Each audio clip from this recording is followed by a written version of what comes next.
А, Сегодня мой собеседник Сардана Осипова, мастер спорта России по масс-рестлингу, мастер спорта России и мастер спорта международного класса по армлифтингу.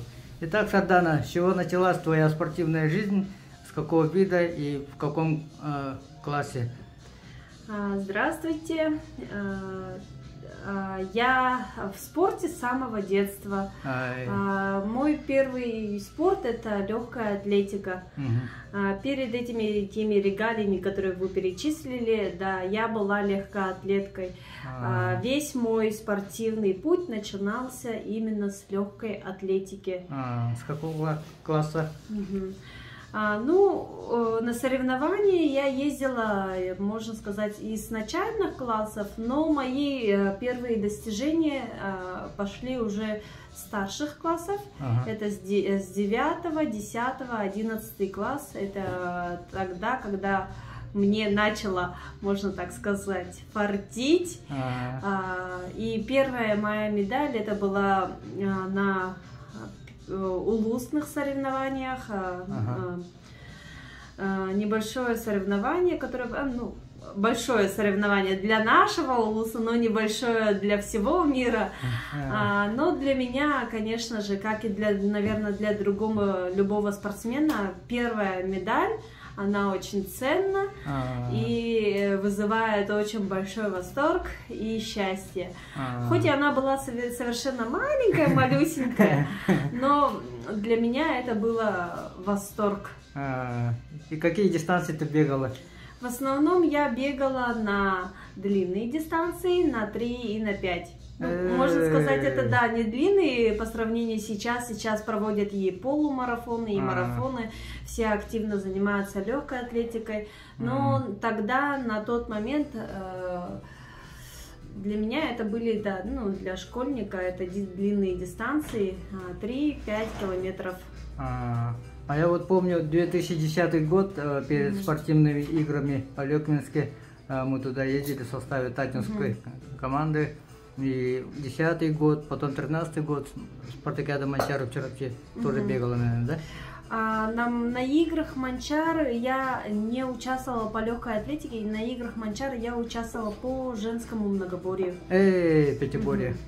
Тогда еще было троеборье. Троеборье. Да, это сейчас вот поменяли, сейчас все усовершенствовали. Вот так вот. Да, давайте немного расскажу о том, как начинался мой путь по легкой атлетике и вообще в спорте в целом. Получается, в 9 классе я заняла 3-е место. Это была моя первая медаль в спорте.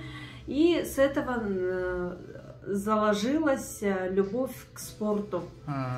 И в дальнейшем я начала тренироваться по легкой атлетике. Конечно, у меня не было профессионального тренера. Мой тренер был сам спортсменом, но спортсменом по вольной борьбе. Стрекаловский Вячеслав Сидорович.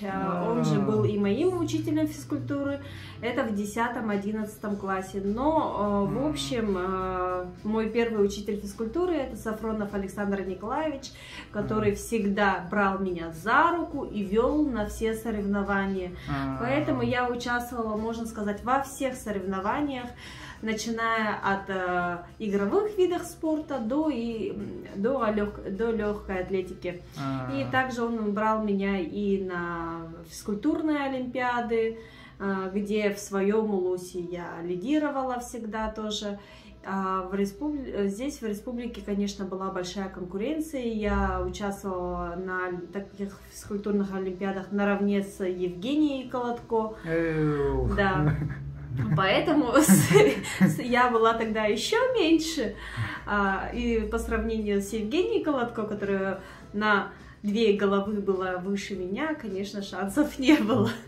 Вот. Но в 10-11 классе мне стало, после того, как я начала уже тренироваться легкой атлетикой, мои результаты стали расти уже на республиканских уровнях.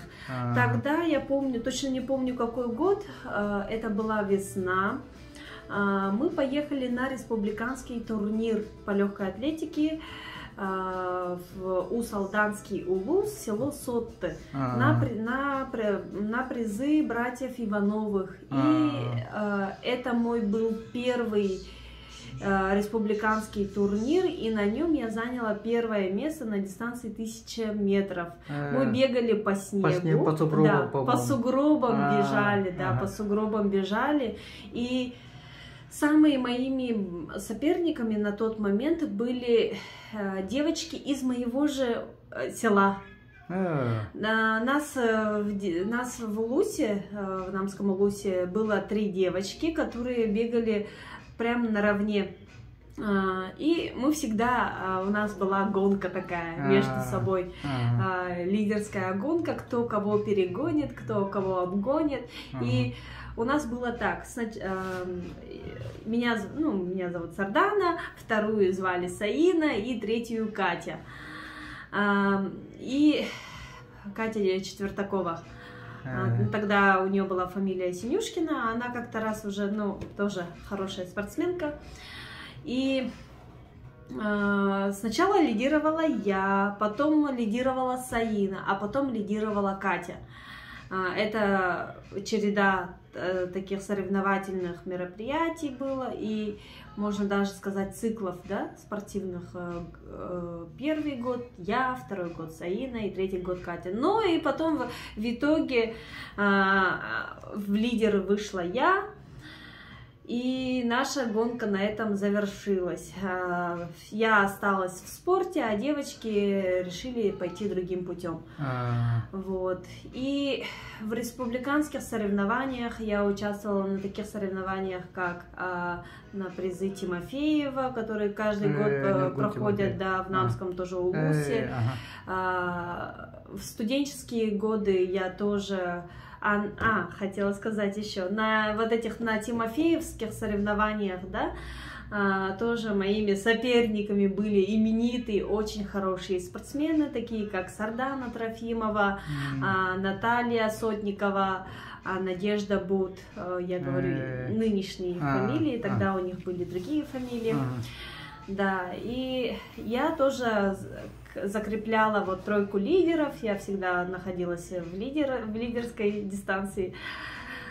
Ну и с дальнейшими годами девочки становились все сильнее, многие другие, и кто-то обходил меня, кто-то оставался позади. Но в общем итоге в республиканском рейтинге я не спускалась с десятки лидеров, я всегда была в лидерской, в топовой, можно так сказать, в топовом списке легкоатлетов. Вот. И что еще по легкой атлетике? По легкой атлетике можно, наверное, еще упомянуть такие соревнования, как кросс наций. Да. Я когда начала студенткой быть, всегда бегала, вот каждый год бегала кросс наций, и можно сказать, вот у нас в республике я являюсь 7-кратной чемпионкой кросс наций легкоатлетического забега. Конечно же, 3 года это студенческие годы, и потом дальше я уже устроилась на работу, и дальше по работе я тоже как являюсь среди работников. Вот. Дальше еще что можно сказать про спартакиаду Манчары 2013 года? Вот, в Манчарах я начала участвовать с 2009 года. Это первые мои Манчары. Я участвовала там по женскому многоборью. Хотя у меня, да, конечно, стоял выбор между 3 на тот момент спортами. Это легкая атлетика, национальное многоборье и масс-рестлинг. Вот тогда, вот в первый раз, на самом деле для меня были открыты дороги в масс-рестлинг, но я не выбрала масс-рестлинг. у себя перед этими манчарами я у себя в Улусе стала чемпионкой в своей весовой категории, легко всех обошла. Даже в абсолютной весовой категории я дала такой хороший бой, очень высокой и намного тяжелее себя девушке бой. Ну, к сожалению, конечно, я не выиграла, может быть, это и к лучшему. Вот. На этих играх манчары в 2009 году я участвовала по многоборью. Да, в этом многоборье как раз входит метание камня, прыжки с ноги на ногу, станга, и бег на 1000 метров. И в прыжках и в метании камня я была посерединке, а участников было 33, что ли-то. Я даже не посерединке, я где-то чуть выше середины была, а по легкой атлетике, как раз вот это для меня была коронка, я пришла третьей. Вот. Тогда за каждые виды отдельно медали не давались, и поэтому в общем итоге по многоборью я была 7-я в общем итоге. Вот. Потом следующие соревнования, это 2010 год, в Алекминском Улусе проходили спортивные игры Республики Саха-Якутия. И на них я участвовала как раз-таки по легкой атлетике на дистанциях 3 и 5 километров. 3 и 5 километров, 5 километров, да. К этим соревнованиям я очень хорошо готовилась, так как у меня был очень хороший тренер. Варламов Иван. Да, Варламов Иван. И он тренировал также моего будущего мужа на тот момент. Мы были очень хорошо подготовлены, но, к сожалению, я на этих играх не смогла попасть в тройку лидеров, но я я стала 5-й и 6-й, кажется, или 6-й или 7-й. Ну, в общем, в итоге показала неплохой результат. Как я сказала, я была в топе 10. Вот. А потом следующие игры манчары, 2013 год, это тоже год для меня национального многоборья. Тоже я закрыла среднее, была на 7-м месте. Вот. Но зато по легкой атлетике у меня там было... по легкой атлетике тоже 3-я была. Или же 5-я, уже не помню. Но по метанию камня я должна была там стать 2-й, но кто-то был очень нечестным, и меня сдвинули на 3-е место. Вот. И там на этих играх тоже не давали медали за каждый вид спорта, за отдельные направления вида спорта. Вот так вот. И 14-й год Намсах. И 14-й год Намцы. Это для меня самый хороший год в легкой атлетике. Перед этими играми я поехала на сборы, на мои первые легкоатлетические сборы в Кисловодск. Я прошла хорошую подготовку, но у меня был выбор. Меня хотели, чтобы я бежала на марафон.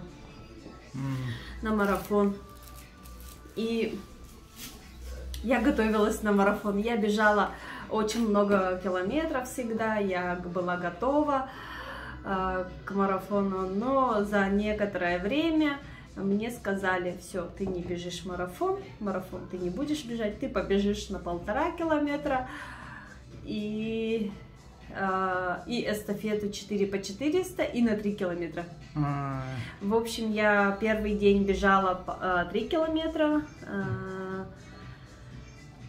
тоже была где-то в серединке, 7-я, 6-я, свой хороший результат не уронила, можно так сказать, грязь лицом не упала.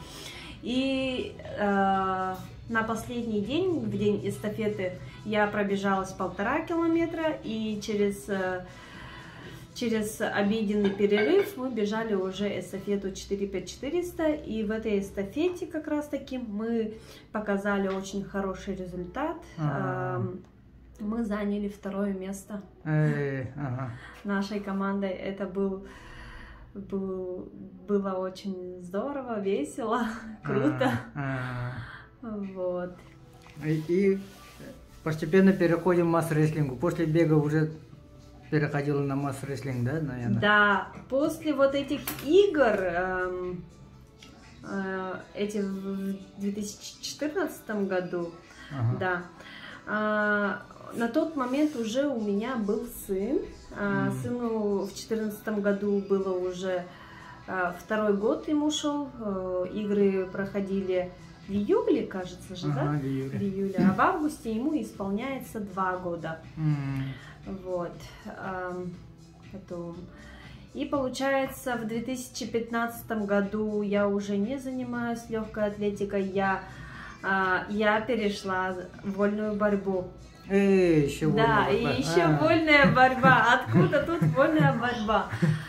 Вольная борьба, она пришла, почему в мою жизнь пришла? Потому что мой муж, хочу сказать, ну, бывший муж мой, сейчас я в разводе, но буду говорить именами в том времени. Мой муж захотел, чтобы я занималась вольной борьбой. Он мне сказал: ты не похожа на легкоатлетку, ты похожа на борца вольного стиля, и я хочу, чтобы ты стала вольником. Я хочу, чтобы ты занималась и дошла до олимпийского пьедестала. Это была его мечта, мечта с самого детства. Ну, он по себе, он сам хотел заниматься вольной борьбой, сам хотел дойти до Олимпа, но жизнь сложилась иначе. Он тоже начал заниматься легкой атлетикой, бегал на дистанции 400, 800 и 1,5 километра. Вот. И мне пришлось его послушать. Я уже, получается, даже с 2012 года я начала заниматься вольной борьбой. И все равно я не оставляла свою легкую атлетику, я все равно ходила на соревнования и показывала хорошие результаты. А как я вольной борьбой занималась? У нас в республике здесь борчих, можно так сказать, да, или женщин-борцов очень мало. И в основном у нас база находится в Нерюнгри. Да. А здесь в Якутске у нас так такового девчонок нету. К тому моменту из города Нерюнгри сюда приехали заниматься девочки под руководством Рожина Николая Николаевича. Да, я пришла к нему, я сказала, выразила свое желание заниматься вольной борьбой. Он сказал: нет, я таких, как сырых, как ты, новичков, я не возьму тренироваться. Ну, что я буду тебя тренировать, если у моей девочки уже топовые спортсменки? Это Мельникова на тот момент была. Анастасия. Катя, да, Анастасия или Екатерина Мельникова. Да, потом Анастасия Табаева была. И еще одна, не помню имени, но тоже такая хорошая девочка. Все они топовые были в России, хорошие очень места занимали, и первые места были, и всегда в тройке лидеров были. Ну и, конечно, как среди них я буду вписываться? Никак. Я пошла заниматься вольной борьбой в ДЮСШ-3 вместе с детьми. Я походила неделю туда, потом меня заметил Керемясов Валерий Петрович, и он сказал мне: что ты будешь здесь с детьми кувыркаться, приходи туда в Триумф, будем с парнями заниматься. Ну, я пришла, конечно же, со мной какой мальчик захочет со мной стоять на парах, поэтому мне приходилось так в сторонке самой делать откидывания или что там еще делают по вольной борьбе. В общем, ну, конечно, порой у меня находились парни спарринги, и я немножко училась в вольной борьбе. Затем мой муж, он учился заочно в Черепчинском государственном институте. по физической культуре, да, и как раз таки вот Червакчинский институт курировал очень известный человек, Завьялов Александр Иванович. С Красноярска. Да, с Красноярска. Он является лауреатом на Нобелевскую премию, профессор педагогических наук. Его сферой была деятельность, да, заниматься вместе со спортсменами, проверять их сердце и выявлять, доводить спортсменов до фазы суперкомплектации. Когда мой муж познакомился с ним, услышав его лекцию, он сказал, что я должна срочно познакомиться с ним. Я на тот момент находилась в Татинском районе, вот село Вудыкёль. Я оставила ребеночка на свекровку и поехала в Червакчу познакомиться с ним. Ну, я познакомилась, он меня там потрогал. Ух, да, коренастая девчонка такая, подумал. И сказал, ну, пойдемте на тренировку к борцам. Меня поставили с одним мальчиком. Я поборолась с ним и его бросила. Ах ты. Да, мальчик был намного больше меня. И все его друзья и парни, бывшие там, посмеялись над ним. Он обиделся на это и разозлился на меня. И начал меня швырять то туда, сё сюда. И мне не повезло, в общем говоря. Ну, в итоге Александр Иванович пригласил нас в Красноярск. Мы той же весной, это был уже 2014 год, той же весной мы поехали в Красноярск. В Красноярск поехали, мы с ним познакомились поближе, потренировались немножко в вольной борьбе, и потом я уезжаю вот как раз-таки на сборы в Кисловодск. После сборов в Кисловодске я приезжаю в Якутск, уже намечается чемпионат России по вольной борьбе. И через разговоры Александр Иванович провел разговоры с Михаилом Гуляевым для того, чтобы меня включили в состав сборной Республики Саха-Якутия по вольной борьбе. Ну, меня включили. Мы поехали в Новочебоксары на чемпионат по вольной борьбе. Конечно, у меня никакой подготовки нету. Ну какая там недельная подготовка по вольной борьбе и сразу чемпионат России. И к тому же я попалась в первые 2 круга к самым топовым спортсменам, которые лидировали в мире. Гуреева звали, фамилия Гуреева, кажется, была. Ну, в общем, топовая спортсменка. И она меня ушатала 10-0. Нет, а еще мне присудили 1 балл за то, что она, когда делала накат, она коснулась своих лопаток.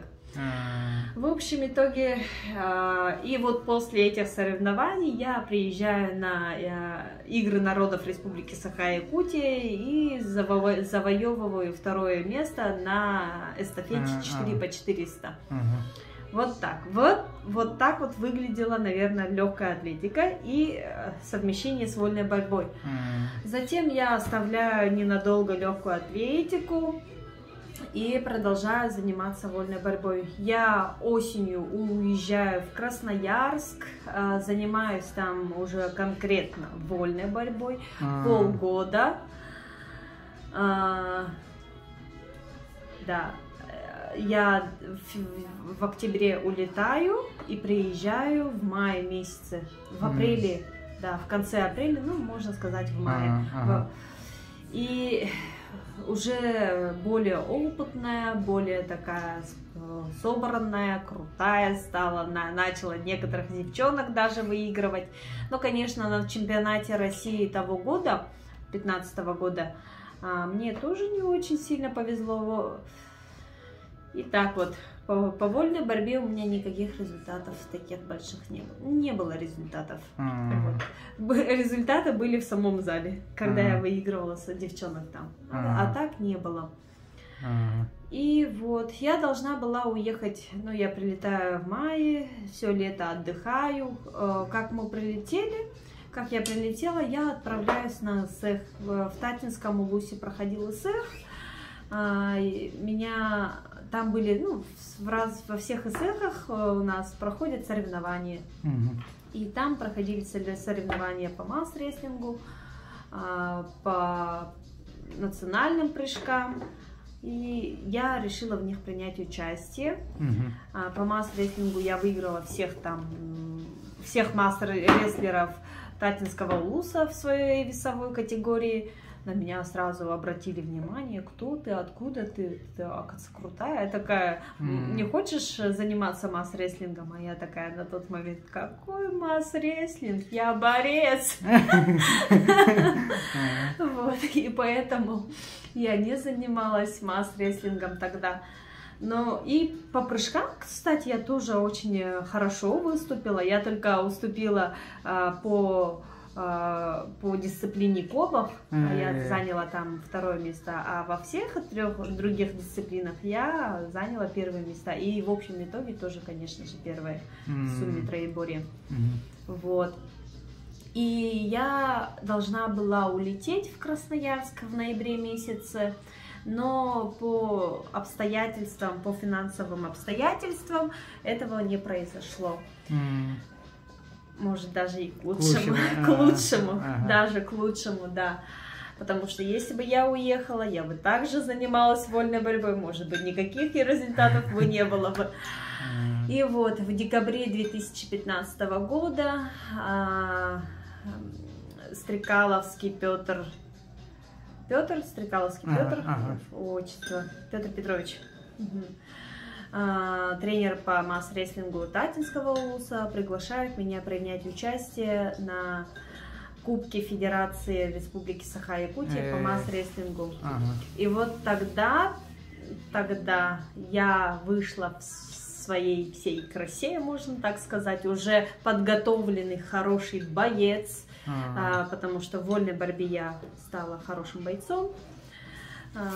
И физически хорошо была уже подготовлена, потому что кидать соперника нужно иметь силу. Так вот, но масс-рестлинг это не только одна сила, масс-рестлинг это еще и техника. И вот, когда я вышла 1-й раз на помост, я была в маечке, в шортах. В основном все девочки выходили в футболочках, а я вышла в маечке. И руки уже на тот момент немножко имели рельеф. Вот. Я была в бандане, у меня была косичка, и меня, вау, кто это вышло? Еще тогда начала развиваться во всем мире такие единоборства, как UFC. И есть такая спортсменка, Холли Холм, борец UFC. И все начали сравнивать меня с ней. Вот. И многие меня называли Холли Холм. Ну, конечно же, я этим ни капли не горжусь, потому что я сама считаю, что я не похожа на нее. Вот. После этих соревнований, я на этих соревнованиях уступила только одной спортсменке. Со счетом 2-1 она одержала победу. Это очень титулованная, очень, как сказать,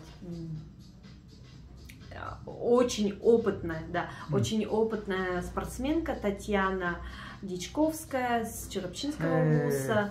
Она меня меньше ростом, она и всегда участвовала и на 50 килограммов, и на 55 килограммов. В общем, она меня выиграла 2-1. Тогда я сказала, ей всего лишь навсего повезло, потому что я не занимаюсь масс-рестлингом, я не знаю техники. И тогда на этих соревнованиях я себе сорвала спину, можно так сказать. Ну, у меня начала болеть спина. Я тогда не обратила внимания на это. Через неделю я поехала на другие соревнования, которые были в Татинском Улусе, тоже Кубок Федерации, но Татинского Улуса. На них я свою спину окончательно убила, можно так сказать. Я не могла ни поднять ни ногу, я не могла ни нагнуться. Вот так вот, оказывается, многие спортсмены срывают себе спины. или же получают грыжи и протрузии. У меня была протрузия. Я ее начала лечить физиотерапией, физиотерапия не помогла, и тогда мне очень хороший массажист Татинского улуса, Тарбасов, имя не помню, делал мануальную терапию. И после этой мануальной терапии моя спина пришла в норму. После этих соревнований я вообще к масс-рестлингу не подходила, не занималась, но я занималась хапсагаем с ребятами в Татинском, в зале борьбы Татинского улуса, села Текёль. Я ходила с ребятами и боролась с ними. И хапсагай немножко научилась, и немножко вот так вот тренировалась. Потом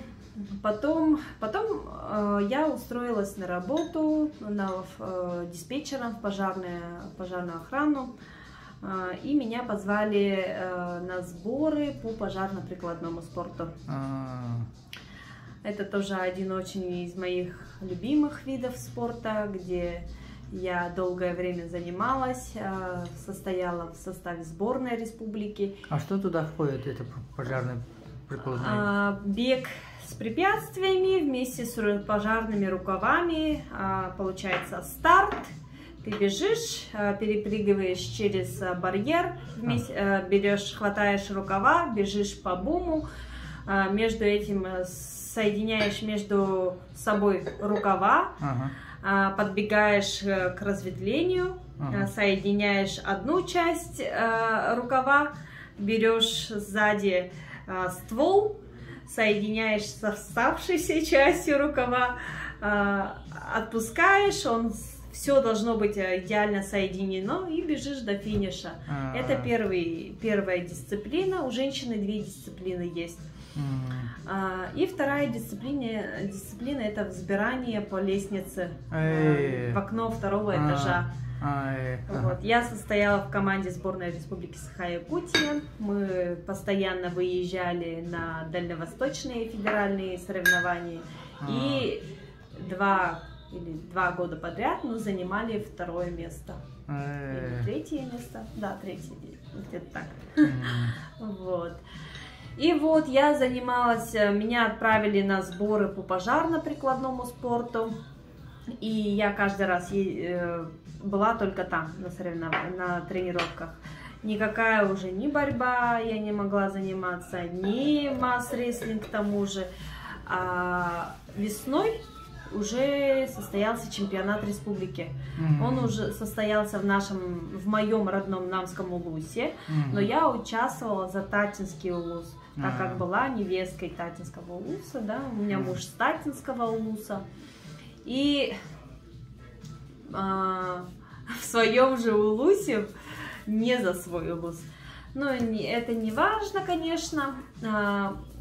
Я занимаю там 2-е место, уступаю одной топовой спортсменке из республики, Хлопковой Анне из Мегино-Галасского улуса. И выигрываю путевку на чемпионат России. А оказывается, что путевку, проезд должен был оплачивать тот улус, за который я участвовала. Ну, я думала, что мне спокойно все оплатят.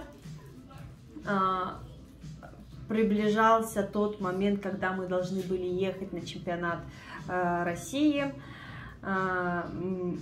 Вышло так, что, в общем, Татинский улус не смог купить билет. Я попросила помощи Намского улуса, они мне купили билет, и с того момента я стала выступать за Намский улус. На чемпионате России я заняла 2-е место, вошла в состав сборной России и поехала на чемпионат Европы. На чемпионате Европы заняла 1-е место, а перед чемпионатом Европы все-таки я подумала, ну как-никак, это уже более серьезно, там не республика, не Россия, а Европа. На тот момент я так думала, да, что это не так, что большой уровень Европа все-таки. И нашла себе тренера Гладкова Анатолия Анатольевича, чемпиона многократного чемпиона России, чемпиона мира по масс-рестлингу, обладателя Кубка мира. Вот.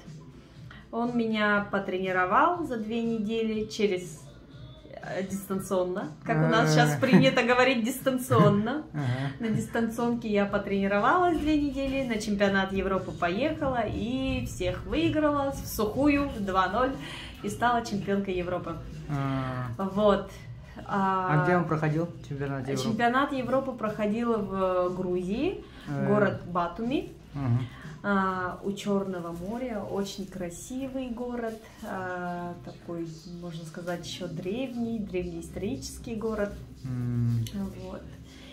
И летом я приехала, и я решила отдохнуть, и с октября 2016 года я основательно решила заняться масс-рестлингом. Масс-рестлинг для меня стал сутью моей жизни, можно так сказать. Я тренировалась почти каждый день, у меня был всего лишь 1 выходной, и по системе тренировок Гладкова Анатолия я стала чемпионкой России, обладательницей Кубка мира. Кубок мира проходил в 3 этапах. Первый этап, это было в 2017 году, первый этап Кубка мира проходил в Казахстане, город Алмата. Второй этап проходил в Венгрии, город Диор. И третий этап состоялся в Москве. И во всех 3 этапах я выигрывала, занимала первые места. И в общем итоге 1-е место тоже, обладательницей Кубка мира. Ну и дальше, наверное, чуть-чуть разбросанно расскажу, точнее, поверхностно. В общем, по масс-рестлингу у меня тоже очень много регалий. Я являюсь чемпионкой России, чемпионкой Европы, обладательницей Кубка мира, чемпионкой игр кочевников. Игры кочевники проходили в Кыргызстане в 2018 году. Чолпан-Ата. Чемпионкой Северной Америки. Чемпионат Северной Америки проходил в Канаде, город Калгари, тоже в 2018 году. Сначала чемпионкой Северной Америки, затем вот стала чемпионкой игр кочевников, всемирных игр кочевников, затем чемпионка Арнольд Классик, чемпионка Южной Америки и чемпионка Соединенных Штатов Америки по масс-рестлингу. Вот, это мой масс-рестлинг. Но хочу сразу сказать так, масс-рестлинг самый сложный и самый тяжелый в соревнованиях, это, конечно, чемпионат республики. Я никогда не становилась чемпионкой республики. И никогда, и 2 раза принимала участие в играх Манчары по масс-рестлингу, и также не становилась чемпионкой игр Манчары. Поэтому, если ты выиграл чемпионат республики, ты 100% чемпион мира. Потому что, конечно же, уровень подготовки и уровень техничности с атлета, который занимается у нас в республике, намного выше, чем в любой другой стране. Но, конечно же, сейчас масс-рестлинг растет, и очень сильные команды находятся в Кыргызстане, очень хорошие спортсмены есть в Венгрии, на Украине или в Украине. Очень хорошие спортсмены также есть в Узбекистане, Казахстане, в Германии есть хорошие спортсмены и, конечно же, в Америке. Давайте. И когда вот зародилась идея поехать в Штаты? В Штаты. У меня зародилась идея поехать в Штаты в 2018 году, когда я не смогла стать чемпионкой России, когда я не смогла выиграть путевку на чемпионат мира. Это было для меня очень больно, душевно. Вот. В общем, я проиграла чемпионат России, я решила себя, вот как раз поехать в другие страны, поучаствовать. Я ездила в другие страны, в Канаду, в Киргизию за свой счет. Вот. И чемпионат мира проходил у нас в республике. И на этот чемпионат приехал президент Федерации Америки Од Хоген со своей командой. И я уже на тот момент знала, что в Америке каждый год проходят большие соревнования, которые проводит Арнольд Шварценеггер. Точнее, это фестиваль под его именем, который он основал, и в который входят различные множество разных соревнований, в том числе и наш масс-рестлинг. Благодаря Оду Хогену, благодаря его работе там, в Америке, по масс-рестлингу. И поговорив с ним, выразив свое желание, сказав, что я хочу принять участие в Арнольд Классике на масс-рестлинге, он сказал, что мне отправит приглашение. Он мне выслал приглашение, я начала собирать пакет документов для получения визы. Вот. Так, пока про масс-рестлинг закончу говорить. И хочу рассказать про армлифтинг. И в ходе, когда я дойду до того момента, когда я еду в Америку, продолжу про Америку. Я являюсь также мастером спорта Российской Федерации по армлифтингу. Армлифтинг имеет две ассоциации. Есть ассоциация ЭПЛ и ассоциация НФА. И вот я в обеих ассоциациях являюсь топовой спортсменкой тоже в своей весовой категории до 55 килограммов и до 60 килограммов. Я являюсь мастером спорта по ЭПЛ Российской Федерации, по Аполлон Акселю. И также являюсь мастером спорта международного класса по версии НФА по двум дисциплинам, по Аполлон Акселю и по Роллин Тандеру. Я перебью. Давай вот, может быть, есть люди, которые не понимают, что такое армлифтинг. Да. Что туда входит, какие виды? Армлифтинг это такой вид спорта. Арм это рука, лифтинг это поднятие. И поднятие тяжести руками. В чем разница между пауэрлифтингом и армлифтингом? В армлифтинге поднимаем тоже штангу, но разница в том, что диаметр штанги, она намного больше, вот даже невозможно обхватить полностью пальцами эту штангу, и эта штанга, она еще крутится, выкручивается, поэтому получается, это выявляет твою силу хвата. Армлифтинг это сила хвата. В армлифтинге есть такие дисциплины, очень много дисциплин есть. Это американский тоже вид спорта, который пришел с Америки. Есть Silver Bullet. Silver Bullet подразумевает собой, есть же эспандеры для прокачки своих хвата. И берешь такой эспандер, крепляешь небольшую пулю, а на пулю подвешен диск весом 2,5 килограмма. И на вытянутой руке ты должен как можно дольше продержать этот вес. По времени смотришь. По времени, да.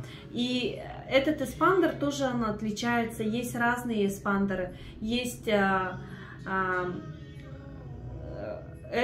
эсочка, или можно сказать small, маленький, да, маленький вес, весом и Каждый уровень эспандера тяжелее есть, в общем.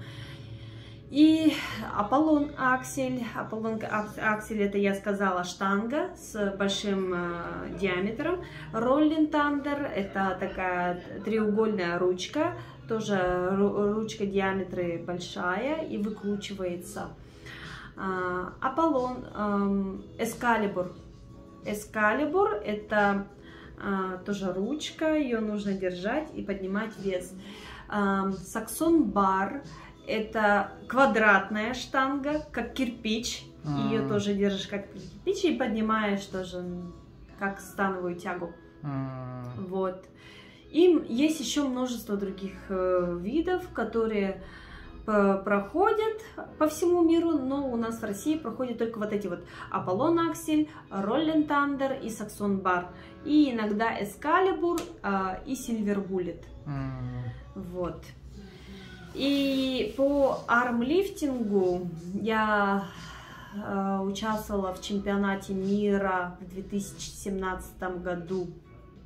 В 2017 году, кажется, это было. Или в 2018 году. В 2018 году я участвовала в чемпионате мира в городе Санкт-Петербург. Я заняла там 3-е место. Имею, да, 3-е место, бронзовый призер чемпионата мира. И являюсь 5-кратной чемпионкой. Почему 5-кратной? Потому что я в 5 разных дисциплинах. 5-кратной чемпионкой чемпионата Европы по армлифтингу. Где как раз таки и подтвердила свое мастера спорта международного класса. Подняла веса на этот вес. Вот. Дальше продолжу про Америку. Может, у вас какие-то вопросы еще есть? Нет, давайте про Америку. И я поехала в Америку участвовать на Арнольд Классик. Соревнования проходили в городе Огайо, Колумбия, штат Огайо. Я участвовала в весовой категории до 70 килограмм. А хотя, когда как, я всегда участвовала до 55 килограммов. И мне пришлось очень набирать вес. Ну, максимум я набрала вес только до 61. Все мои соперницы весили 69, а одна даже 71 весила. В общем, в итоге я участвовала с ними. И у меня было на тот момент, сколько соперниц? 8, нас было 8 участниц. Были участницы из Венгрии, тоже одна из сильных спортсменов на весовой категории до 65 килограммов. Были спортсмены из США, из разных штатов. Вот. И всех я их выиграла со счетом 2-0 и стала чемпионкой, обладательницей чемпионского пояса Арнольд Классик. Первая из Российской Федерации, кто обладает этим поясом, и первая из республики. Тем более, если из России. Из России и из республики. Я первая, но не первая, кто поехала на эти соревнования, но первая обладательница. До меня и после меня пока еще никто не выиграл чемпионский пояс Арнольда Классик. Затем я ездила на Арнольд Классик, на чемпионат Южной Америки в Бразилию. Сам Арнольд Классик, он проходит в разных континентах, он проходит во всех континентах нашей Земли. Первый это, конечно, в самой Америке, потом проходят также в Южной Америке, также проходят в Африке, в Европе. Это в Евразии, да, получается, и в Австралии тоже проходит. Вот на всех 5 континентах его спорт, его, как сказать, как я говорила, спортивные состязания, в общем, проходят. И почему я решила остаться в Америке? мы с мужем решили попытать удачу, попытать наше счастье, да, может получить грин-карту или что-то еще. В общем, муж мне сказал: оставайся в Америке, попытайся получить грин-карту. Ну, конечно, грин-карту не так легко получить. И, как сказать, я начала искать адвокатов. Я нашла хороших адвокатов, которые проконсультировали меня очень грамотно и сказали, что тебе лучше сначала получить не иммиграционную визу. Виза называется O1. Это виза для людей с экстраординарными способностями. Такое тоже бывает. Да. И затем, подтвердив статус свой, да, можно будет подаваться на иммиграционную визу, то есть на грин-карту EB1. Это также виза для людей с экстраординарными способностями. Что эта виза под собой подразумевает, да? Это люди, получившие очень большой опыт или большие звания в чем-либо, будь то спорт, будь то, допустим, модельное агентство, или же будь то даже ты стилист, или ты кулинар, или ты известный какой-либо блогер. Это есть виза O1 и EB1. Вот. И, соответственно, я начала собирать свой кейс, свой пакет документов по спорту, по масс-рестлингу. И до этого с нашей республики тоже были люди, которые получали O1 визу. Они получили ее по культуре, вот, а я по спорту. Я подала на ускоренный вариант. В общем, мне эту визу одобрили. Визу одобрили, и, соответственно, должны были такую же визу, схожую визу, одобрить моей семье, то есть моему мужу и сыну. Но, к сожалению, им отказали. Им отказали в январе 2020 года. И немножко, наверное, расскажу, чем я вообще занималась в Америке, пока все это время жила там. Я прожила в Америке 1,5 года. Соответственно, нужно как-то жить, крутиться, выживать. Я сначала там, я первые 5 месяцев жила в Вирджинии, штат Вирджиния, жила в небольшом городке, город Руанок. Я работала в зале, бесплатно тренировала людей по масс-рестлингу за то, чтобы я там могла тренироваться. Вот. И немножко подрабатывала, конечно же. Я мыла зал. Вот. После Вирджинии я переехала в Калифорнию. Это было в 1 июля 2019 года. Я переехала в Калифорнию. И там я в Калифорнии я нашла себе хороших адвокатов, которые помогли мне этот кейс выиграть, дело выиграть. Приехав в Калифорнию, я открыла для себя новый вид спорта. Это Strong Woman.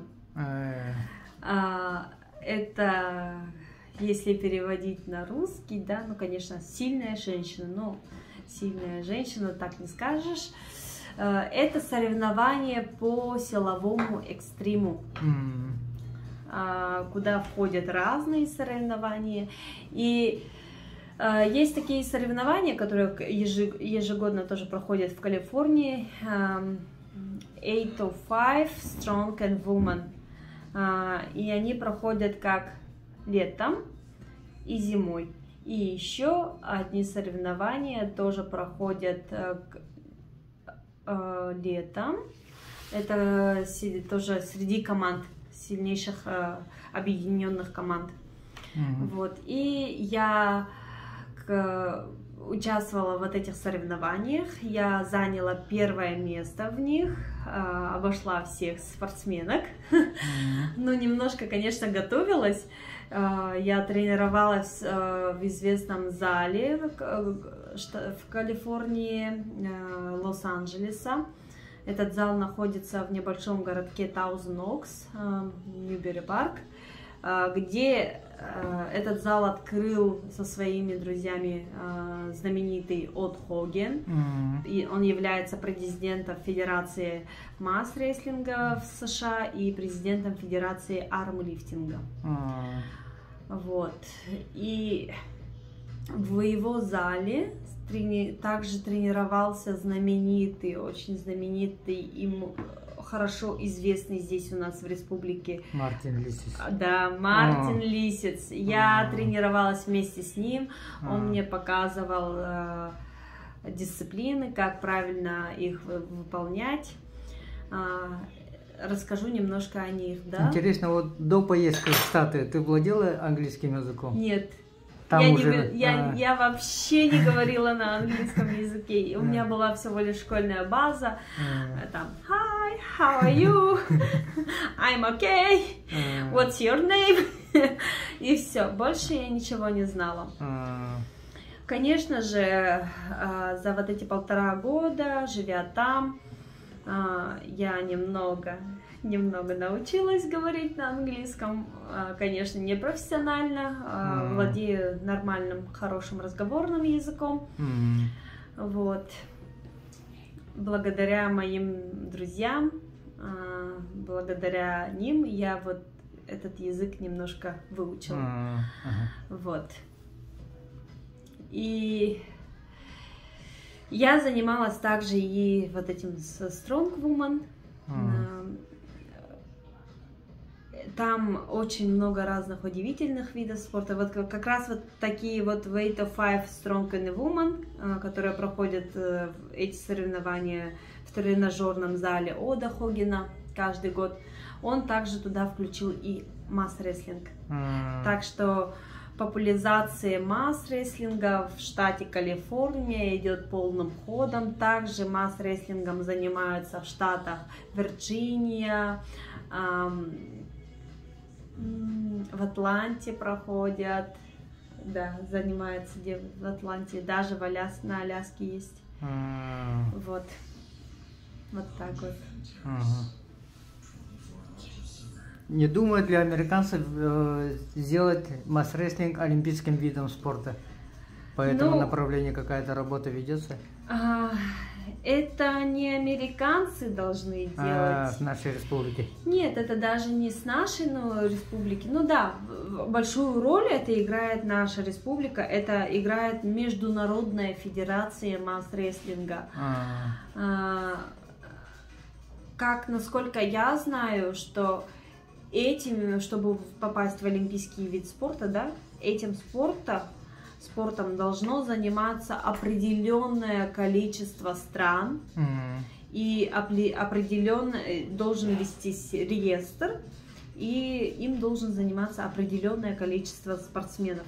Ну, допустим, если у нас здесь в республике чуть ли не вся республика занимается, да, масс-рестлингом, то, конечно же, столько же атлетов у нас не наберется в США. В США масс-рестлинг это как один из видов спорта,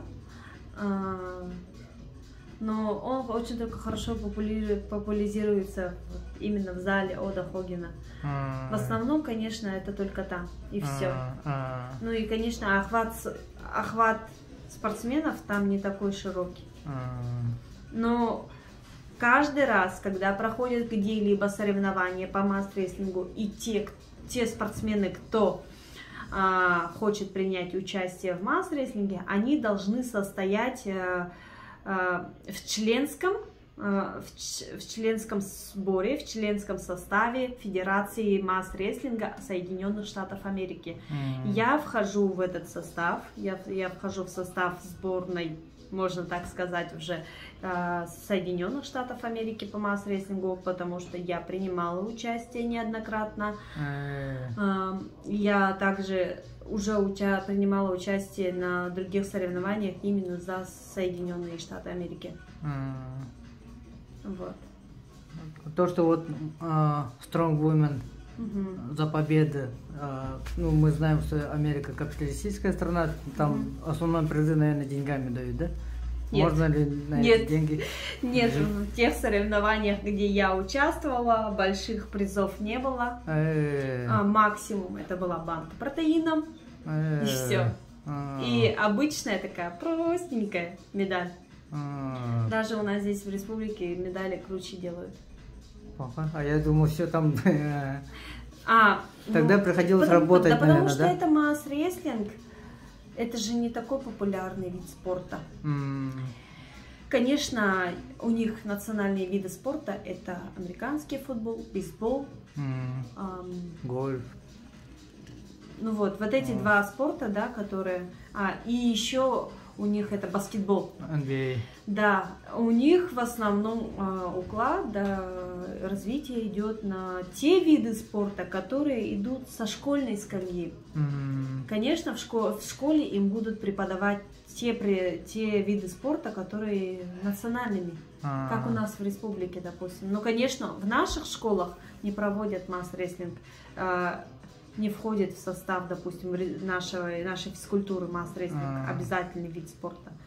Вот. А там прямо составляются уже со школьной скамьи, составляются команды, и если тебя заметят тренер какой-то крутой сборной команды, они берут тебя и бесплатно, ты учишься в колледже или в университете. И вот эти виды спорта, они очень хорошо оплачиваются. Или же даже посмотрим на тот же американский вид спорта, кроссфит. Вот это самый тоже популярный вид спорта уже по всему миру. Вот на таких видах спорта, вот там крутятся деньги. А на нашем масс-рестлинге пока не крутятся деньги. На нашем масс-рестлинге вот эти вот призовые деньги выделяет наша республика. Вот. Насколько американцы следят за собой, за питанием? За питанием следят. Как у них вот питание? Вот ты здесь жила, мясо, там все такое, а там как? Там все тоже есть. Там и мясо есть, там и... Ну, нам рассказывают, как будто вот они что-то там заготовки все... Нет, то, что там у нас, у россиян, да, выходит такой стереотип, что вот они едят, питаются фастфудами, да. Нет. Ну да, конечно, это зависит от каждого человека. Но я находилась в той среде, где в основном были спортсмены. Ну, я ходила, потому что мой поход, это мой дом, где я жила, тренажерный зал. Конечно, в тренажерный зал и приходили полные люди, но человек приходит в тренажерный зал, чтобы либо похудеть, либо усовершенствовать себя в каком-либо спорте, вот, если он спортсмен. И, соответственно, спортсмены, те люди, которых я хорошо знаю, они очень хорошо питаются и за своим питанием следят. И обязательно в рационе есть и мясо, и рыба, и курица, овощи, фрукты, все самое полезное. И в Америке огромные маркеты, есть много разных маркетов, где колоссальный выбор продуктов. Конечно, продукты бывают разного качества, и есть также и продукты, и выращенные на всяких добавках, конечно же. У нас в России точно то же самое. И есть и натуральные продукты. Конечно, натуральные продукты будут стоить дороже, но человек, который хочет свое здоровье держать в норме, он будет покупать нормальные продукты. Вот. Я ела мясо там постоянно. Ну, конечно же, мясо там и мясо здесь отличается. Где лучше? Ну, здесь мясо, конечно, лучше. Но все равно мясо там не такое уж плохое, я бы сказала. Зато там очень хорошая рыба. И выбор по рыбе очень большой. Сейчас чем ты занимаешься, может, те, которые сейчас посмотрят наши, это будут смотреть, могут ли они обращаться к вам за советом, чтобы потренироваться, может быть, у тебя? Да, я как раз после того, как вернулась в Россию, все вы знаете, что была пандемия, и во время пандемии я лично там в Америке тренировалась, наш зал тоже ненадолго закрыли, но всего лишь ненадолго. Когда наш зал открыли, мы работали в масках, я была там тренером. Мы работали в масках и сами тренировались в масках. Это не очень удобно, конечно же. Но по приезду в Россию я устроилась работать в городе Якутске. Я работаю в фитнес-центре, персональным тренером работаю. Поэтому, что касается тренировок, конечно, я могу подсказать или же даже могу пригласить, чтобы ко мне пришли, потренировались. Вот. Могут обращаться к тебе? Да, могут. Ну, хорошо. Спасибо, Сардана, за такой все подробный рассказ. Желаю тебе всего наилучшего, чтобы у тебя в личной жизни и у твоего сына все было хорошо. И ты дальше прославлял нашу республику, может быть, еще на крупных соревнованиях. Спасибо. Вам спасибо. Ага.